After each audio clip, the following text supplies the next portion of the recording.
बच्चों, स्वागत है आप सभी का कॉन्सेप्ट गुरु चैनल पर। मैं कृपांशु सिंह आशा करता हूं कि आप जहां भी होंगे स्वस्थ होंगे, मस्त होंगे, अच्छे से अपनी पढ़ाई कर रहे होंगे। उम्मीद करता हूं कि आप तैयारी भी अपनी बोर्ड एग्जाम की अच्छे से अभी से कर रहे होंगे। आज मैं कक्षा 12 के भौतिक विज्ञान के पहले चैप्टर को स्टार्ट करने जा रहा हूँ, उसका प्रारंभ करने जा रहा हूँ, जो कि है वैद्युत आवेश तथा क्षेत्र। तो उसके बारे में हम लोग पढ़ेंगे। तो सबसे पहले हम लोगों को जानना है कि ये होता क्या है। तो इतना आप लोग समझ लीजिए कि इकाई फर्स्ट में या यूनिट फर्स्ट में हम लोगों को पढ़ना है स्थिर वैद्युतिकी। स्थिर वैद्युतिकी, स्थिर वैद्युतिकी का मतलब होता है कि रुका हुआ आवेश, रुका हुआ आवेश, जिसके बारे में हमको पढ़ना है कि रुका हुआ आवेश। स्थिर वैद्युतिकी के बारे में हम लोग को पढ़ना है, जिसके तहत 2 चैप्टर आएंगे। तो पहला हम लोग पढ़ेंगे वैद्युत आवेश तथा क्षेत्र। उसमें हम लोग को कई डेरिवेशन करने, कई डेफिनेशंस जानने हैं। तो रुका हुआ आवेश, इसको इंग्लिश में हम लोग कहते हैं इलेक्ट्रोस्टैटिक। इसको हम लोग इंग्लिश में कहते हैं इलेक्ट्रोस्टैटिक। इलेक्ट्रोस्टैटिक्स, इसका भी मतलब होता है रुका हुआ आवेश। मतलब इसके अंतर्गत हम रुके हुए आवेश के बारे में या आवेश का अध्ययन करेंगे। रुके हुए आवेश का अध्ययन करेंगे। तो उम्मीद है कि ये समझ में आओ कि स्थिर वैद्युतिकी क्या है। अब बात हो रही है एक वर्ड की, आवेश। आवेश है क्या? सबसे पहली बात है कि आवेश है क्या। तो आवेश के बारे में जैसे मैं एक प्रश्न आपसे पूछता हूं कि आप जमीन पर स्थिर क्यों हैं, तो आपका एक जवाब आएगा कि सर हम लोग पृथ्वी के गुरुत्वाकर्षण के कारण हैं।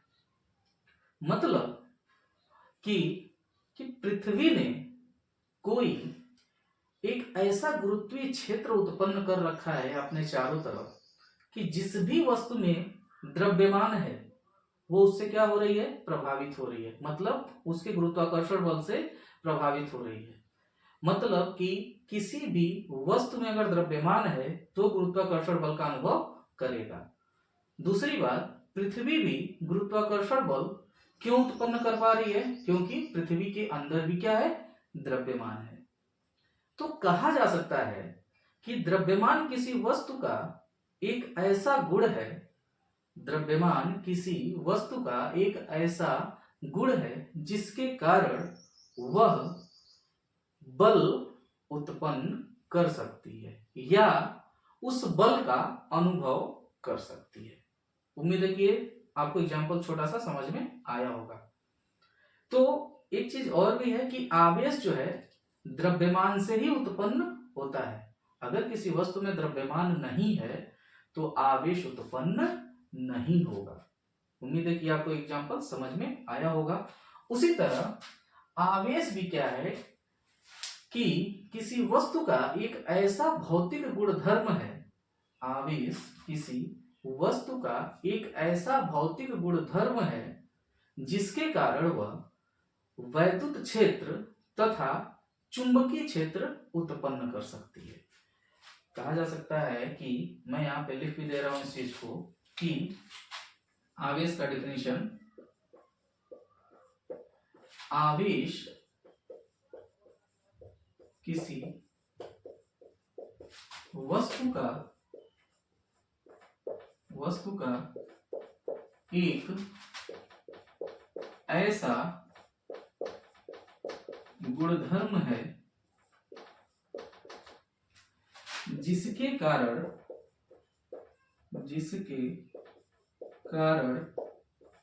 वह वैद्युत क्षेत्र तथा चुंबकीय क्षेत्र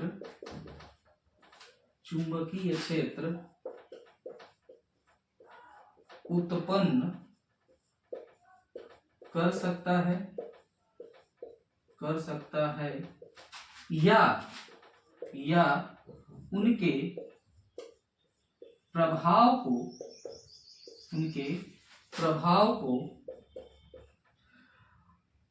अनुभव कर सकता है या महसूस कर सकता है, अनुभव कर सकता है।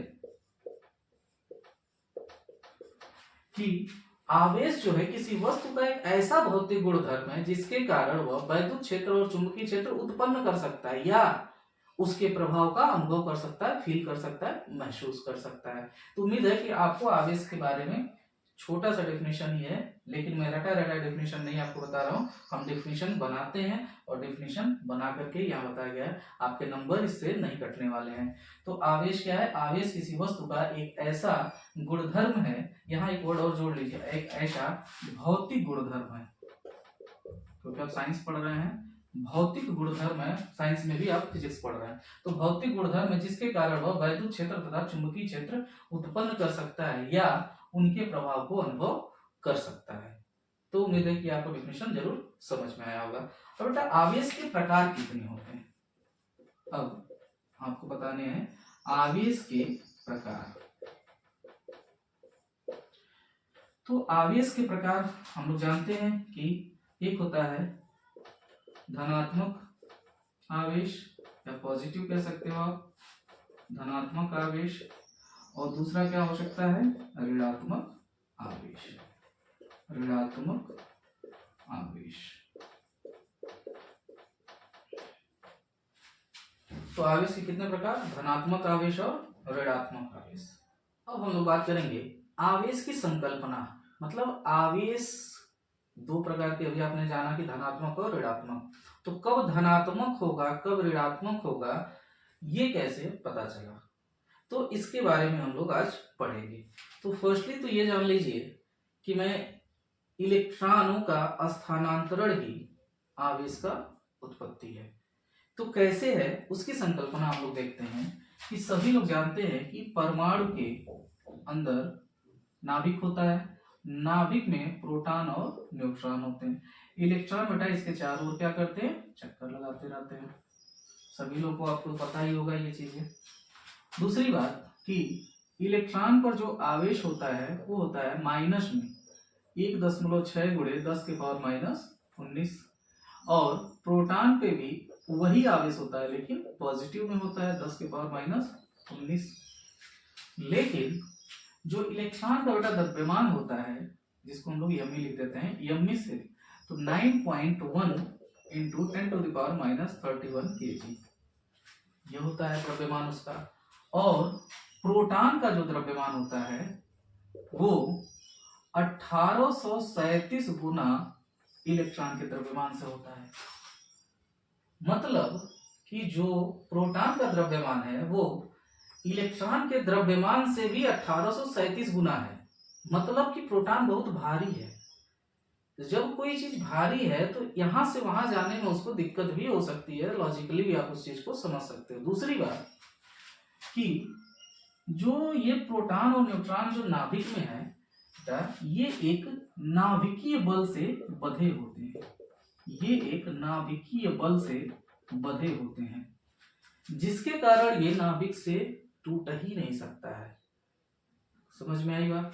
और जो इलेक्ट्रॉन चक्कर लगाता है वो नाभिक और कोशों के बीच जो अभिकेंद्रीय बल कार्य करता है उसके वजह से इलेक्ट्रॉन क्या होते हैं? चक्कर लगाते रहते हैं। अगर वो अभिकेंद्रीय बल हट जाए तो इलेक्ट्रॉन धीरे धीरे गति करते करते कहाँ पे गिर जाएगा? नाभिक पे गिर जाएगा और परमाणु का अस्तित्व क्या हो जाएगा? समाप्त हो जाएगा। तो आपने देखा कि प्रोटॉन क्यों स्थानांतरित तो नहीं हो सकते। तो आप समझ ही गए होंगे कि आवेश की संकल्पना किसके आधार पर दी जाएगी? इलेक्ट्रॉन के आधार पर। तो पहला पॉइंट होगा कि आवेश की संकल्पना, आवेश की संकल्पना इलेक्ट्रॉन के आधार पर, इलेक्ट्रॉन के आधार पर दी जाती है, इलेक्ट्रॉन के आधार पर दी जाती है। अब दो प्रकार से दी जाती है। पहला क्या होता है? धनात्मक। तो धनात्मक कब होगा? धनात्मक कब होगा? और दूसरा ऋणात्मक कब होगा? धनात्मक आवेश कब होगा और ऋणात्मक आवेश कब होगा। तो मैं एक छोटा सा एग्जांपल लेता हूँ Na। सोडियम का परमाणु क्रमांक होता है 11 और अगर 11 को हम लोग तोड़ देते हैं उसके इलेक्ट्रॉनिक विन्यास में तो होता है 2, 8 और 1। तो सोडियम का इलेक्ट्रॉनिक विन्यास हुआ 2, 8, 1। तो आप समझ रहे होंगे कि जितने ही इसमें इलेक्ट्रॉन होंगे उतने ही क्या होंगे, प्रोटॉन होंगे। ये तो क्लियर है कि जितना ही इलेक्ट्रॉन होगा उतना ही क्या होगा, प्रोटॉन होगा। तो अभी के परिवेश में देखिए इलेक्ट्रॉन टोटल कितने हुए, 11 और प्रोटॉन भी कितने हुए, 11। क्लियर है। लेकिन इसको अपनी स्थिरता बनाए रखने के लिए, अपनी बैलेंसी बनाए रखने के लिए अपने अष्टक को पूरा करना होता है। तो कोई भी ऐसा परमाणु इसको 7 इलेक्ट्रॉन तो देगा नहीं, क्योंकि इसके बाहरी सेल में, बाहरी कोश में एक ही इलेक्ट्रॉन है, तो ये कोई देना नहीं चाहेगा। तो ये अपना एक इलेक्ट्रॉन क्या कर देता है, त्याग देता है। तो जब ये अपना एक इलेक्ट्रॉन बेटा त्यागता है, एक इलेक्ट्रॉन त्याग देता है, तो जब त्यागता है तो इसके ऊपर कौन सा चार्ज आ जाता है, पॉजिटिव चार्ज। कौन सा चार्ज आता है, पॉजिटिव चार्ज। मतलब कि जो सोडियम होगा वो क्या होगा, धनात्मक होगा। और धनात्मक कैसे हुआ, इलेक्ट्रॉन निकला, मतलब इलेक्ट्रॉनों की कमी, यहां लिख सकते हैं इलेक्ट्रॉनों की कमी जब होगी तो कौन सा आवेश क्रिएट होगा, धनात्मक आवेश। आई होप कि आपको समझ में आ रहा होगा।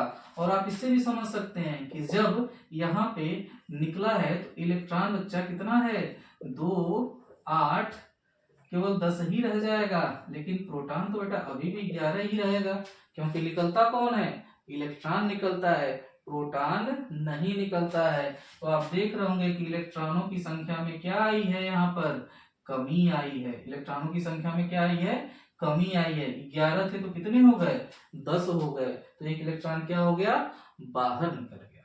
और जब इलेक्ट्रॉनों की कमी होती है तो कौन सा आवेश होगा, धनात्मक आवेश।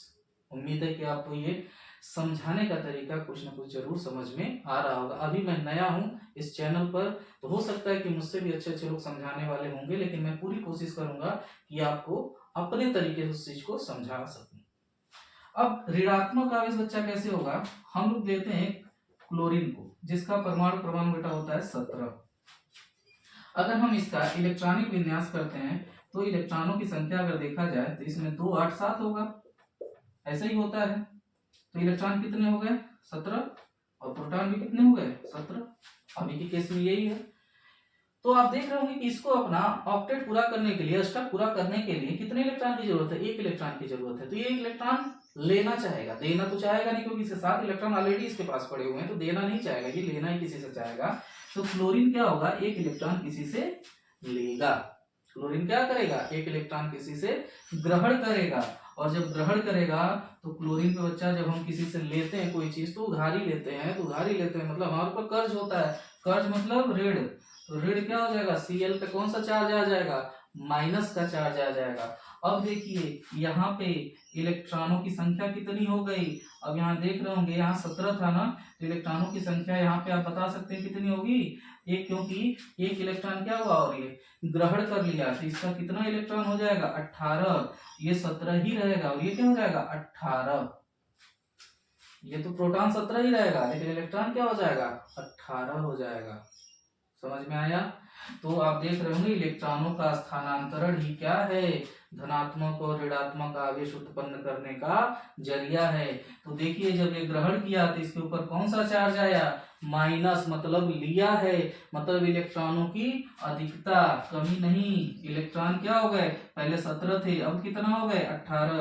तो इलेक्ट्रॉनों की अधिकता, इलेक्ट्रॉनों की अधिकता कौन सा आवेश क्रिएट करती है, ऋणात्मक आवेश। अगर इलेक्ट्रॉन हम कहीं से ग्रहण कर रहे हैं तो हमारे ऊपर ऋणात्मक आवेश आएगा। उम्मीद है कि आप लोगों को ये जरूर समझ में आया होगा। अब हम लोग आवेश के मात्रक के बारे में जानेंगे कि आवेश का मात्रक क्या होता है। तो आवेश का मात्रक बच्चा हम लोग विद्युत धारा से रिलेट करके जानेंगे। विद्युत धारा का डेफिनेशन आप लोगों ने पढ़ा होगा कि विद्युत धारा बराबर होता है आवेश बटा समय। आवेश बटा समय। तो यहां से आवेश का क्या सूत्र बन जाएगा बच्चा? आवेश बराबर क्या हो जाएगा? विद्युत धारा गुणे समय। विद्युत धारा गुणे समय। और विद्युत धारा का आप लोग जानते ही हैं कि क्या मात्रक होता है? एम्पियर। विद्युत धारा का मात्रक क्या होता है? एम्पियर। और समय का क्या होता है? सेकंड। तो एम्पियर सेकंड इसका क्या हो जाएगा? मात्रक। और इसी को हम लोग बेटा बोलते हैं कूलाम। इसी को हम लोग क्या बोलते हैं? कूलाम बोलते हैं। तो ये एसआई पद्धति का मात्रक हुआ। सीजीएस पद्धति में इसका क्या मात्रक होता है? सीजीएस पद्धति में, ये तो आप लोग एसआई पद्धति में आपने पढ़ा कि कूलाम होता है।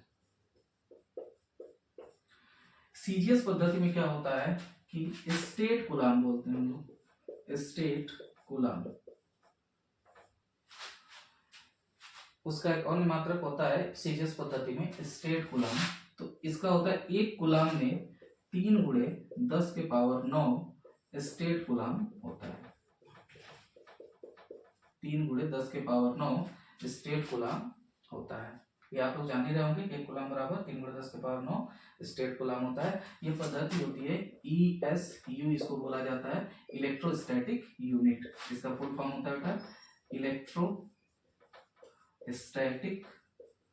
यूनिट। तो ये भी एक नाम दिया जाता है कि इसका क्या होता है? स्टेट कूलाम हम लोग बोलते हैं। तो ESU भी कहीं आपको देखने को मिल जाएगा। तो स्टेट कूलाम, तो 1 कूलाम में कितना होगा? 3 गुणे 10 के पावर 9 स्टेट कूलाम। इसका आवेश का सबसे बड़ा मात्रक, आवेश का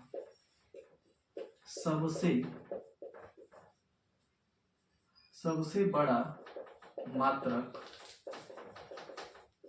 होता है फैराडे। क्या होता है? फैराडे। एक फैराडे बराबर होता है बच्चा 96,500 कूलाम। एक फैराडे बराबर क्या होगा? 96,500 कूलाम। और ये जो होता है बच्चा 1 मोल इलेक्ट्रॉन पर कुल आवेश होता है।